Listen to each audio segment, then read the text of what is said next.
ആദ്യ സ്നേഹം. വെളിപാടിൻ്റെ പുസ്തകത്തിൽ 2-ാം അധ്യായത്തിൻ്റെ 5-ാം തിരുവചനം ഇപ്രകാരമാണ്: നിനക്കെതിരെ എനിക്കൊന്ന് പറയാനുണ്ട്. നിനക്ക് ആദ്യമുണ്ടായിരുന്ന സ്നേഹം നീ കൈവെടിഞ്ഞു. നീ ഏത് അവസ്ഥയിൽ നിന്നാണ് അധപ്പതിച്ചതെന്ന് ചിന്തിക്കുക. അതനുസരിച്ച് ആദ്യത്തെ പ്രവൃത്തികൾ ചെയ്യുക. സ്നേഹം വല്ലാതെ തണുത്തു പോകുന്ന ഒരു കാലത്തിലാണ് നമ്മൾ. ദൈവത്തിനു പോലും അത്തരമൊരു പരാതി നമ്മോട് പറയാനുമുണ്ട്. അതിനുള്ള അവകാശമുള്ള ആൾ തന്നെയാണ് ദൈവം. കാരണം ഓരോ ദിനത്തിലും ദൈവം തൻ്റെ സ്നേഹത്തെ നവീകരിക്കുന്നുണ്ട്. അങ്ങനെയാണ് വിലാപത്തിൻ്റെ പുസ്തകത്തിൽ നാം വായിക്കുന്നത്. എഫേസുസ് ഒരു പ്രതീകമാണ്. എല്ലാ കാര്യങ്ങളും പഴയതുപോലെ തന്നെ സംഭവിച്ചു കൊണ്ടിരിക്കുന്നു. എന്നാൽ അതിനു പിന്നിൽ സ്നേഹത്തിൻ്റെ ചൂടില്ലെന്ന് മനസ്സിലാക്കുവാൻ നിങ്ങൾ ഒരു ദൈവം പോലും ആകേണ്ട കാര്യമില്ല. കരം കരത്തെ ഗ്രസിക്കുമ്പോൾ പ്രവഹിച്ചിരുന്ന സ്നേഹോർജം ഇല്ല ഇപ്പോൾ. പതിയെ പതിയെ മരിച്ചവരുടെ നഗരത്തിൽ എത്തിയതുപോലെ ഒരു തോന്നൽ. അതിനകത്ത് നിന്ന് പുറത്ത് കടക്കുവാനായിരുന്നു ജീവൻ്റെ സമൃദ്ധി സമ്മാനിക്കുവാൻ എത്തിയ ഒരു ഗുരുവിൻ്റെ നിരന്തരമായ ഓർമ്മപ്പെടുത്തൽ. ഇല്ല, ആരും അതിനകത്ത് നിന്ന് പുറത്ത് കടക്കുന്നില്ല. ഞാൻ ഭൂമിയിൽ ഇടാൻ വന്ന തീക്ക് എന്ത് സംഭവിച്ചുവെന്ന് അയാൾ ഇപ്പോൾ ഭാരപ്പെടുന്നു. ഇടയിൽ എന്താണ് സംഭവിച്ചത്? അവസാനം വരെ കൂടെ നടക്കുമെന്ന് ഉറപ്പ് കൊടുത്തവർ പരസ്പരം ഒറ്റുകൊടുക്കുമ്പോൾ ഹൃദയം നുറുങ്ങാതിരിക്കുവാൻ അസാമാന്യ ധൈര്യം വേണം. എല്ലാവരും അവരവരുടെ നല്ല വീഞ്ഞ് ആദ്യം വിളമ്പുകയാണ്. നിങ്ങളാവട്ടെ നല്ല വീഞ്ഞ് അവസാനത്തോളം സൂക്ഷിച്ചുവെന്ന് സാക്ഷി പറയുവാൻ കാനായിലെ കലവറക്കാരനില്ല. 2-ാം തരം വീഞ്ഞിൽ നിന്ന് ആരംഭിച്ച് ഇപ്പോൾ ശൂന്യമായ കോപ്പയിലേക്ക് ജീവിതം എങ്ങനെയാണ് നിലംപതിച്ചത്?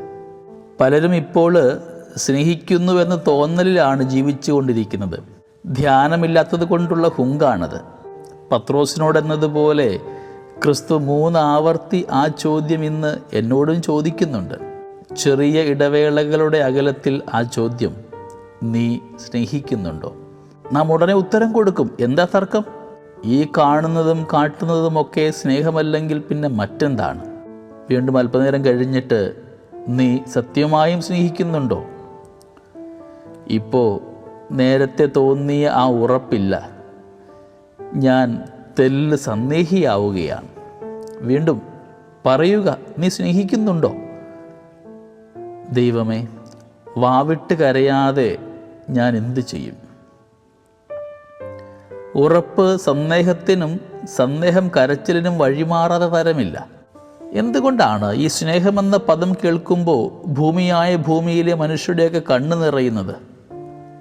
അതിൻ്റെ പട്ടിണി കൊണ്ടാവണം.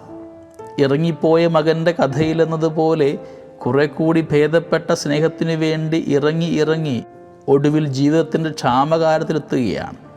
ഒത്തിരി പട്ടിണി കിടന്നതുകൊണ്ട് ഇപ്പോൾ എനിക്ക് പതിരായാലും മതി. സ്നേഹമുള്ളവരെ, കാമ്പ് നഷ്ടമായതാണ് പതിര്. ശരിക്കുമുള്ള സ്നേഹം പോലും വേണ്ട ഇപ്പോൾ. സ്നേഹം കണക്കൊരു തോന്നലുണ്ടായാലും മതി. കെണിയാണെന്നറിഞ്ഞുകൊണ്ട് തന്നെ ചൂണ്ടക്കൊളുത്തിലേക്ക് നീന്തിയെത്തുന്ന മത്സ്യങ്ങൾ ആ തവിട് പോലും നിക്ഷേപിക്കപ്പെടുമ്പോഴാണ് വിശിഷ്ട ഭോജ്യങ്ങളുടെ ആ വിരുന്ന് മേശ അറിയാതെ ഓർമ്മിച്ചു പോകുന്നത്. ഓർമ്മയിലേക്ക് എത്തുന്നു നമ്മൾ ഇറങ്ങിപ്പോകുന്ന പഞ്ചേന്ദ്രിയങ്ങളുടെ പുണ്യഘോഷങ്ങൾ.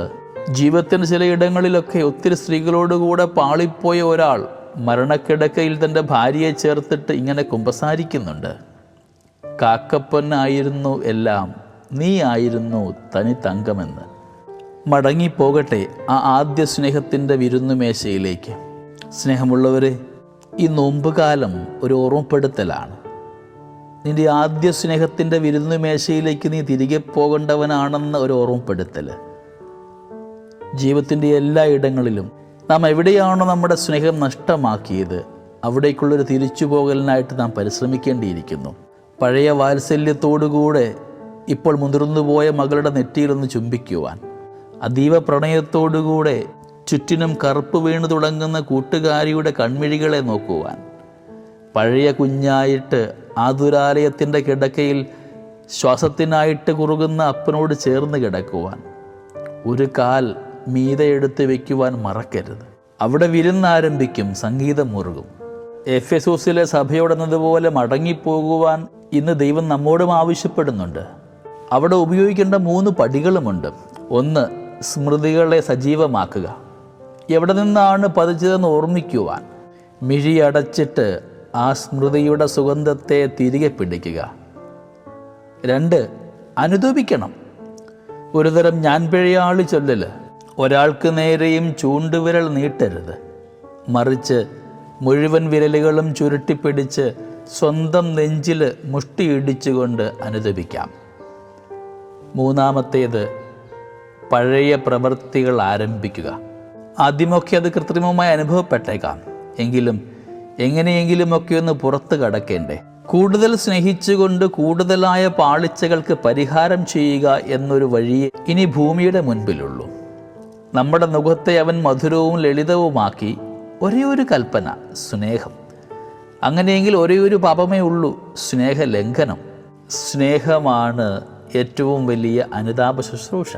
ഈ വിശുദ്ധ വാരത്തിൽ നാമൊക്കെ ആയിരിക്കുമ്പോൾ നമ്മുടെയൊക്കെ ജീവിതത്തിൽ നിഷ്കളങ്കമായ നിസ്വാർത്ഥമായ സ്നേഹം എവിടെ നമുക്ക് നഷ്ടമായോ അവിടേക്ക് തിരികെ എത്തിക്കൊണ്ട് നല്ല ദൈവത്തിൻ്റെ ഭാവങ്ങൾ നമ്മുടെ ജീവിതത്തിൽ പ്രകടമാക്കുവാനായിട്ട് നമ്മളെ യോഗ്യരാക്കണമേ എന്ന് നമുക്കിന്ന് ദൈവത്തോട് പ്രാർത്ഥിക്കാം.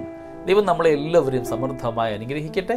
നമ്മുടെ കർത്താവ് ഈശോ മിശിഹായുടെ കൃപയും പിതാവായ ദൈവത്തിൻ്റെ സ്നേഹവും പരിശുദ്ധാത്മാവിൻ്റെ സഹവാസവും നമ്മളെല്ലാവരോടും കൂടെ ഉണ്ടായിരിക്കട്ടെ, ഇപ്പോഴും എപ്പോഴും എന്നേക്കും. ആമേൻ.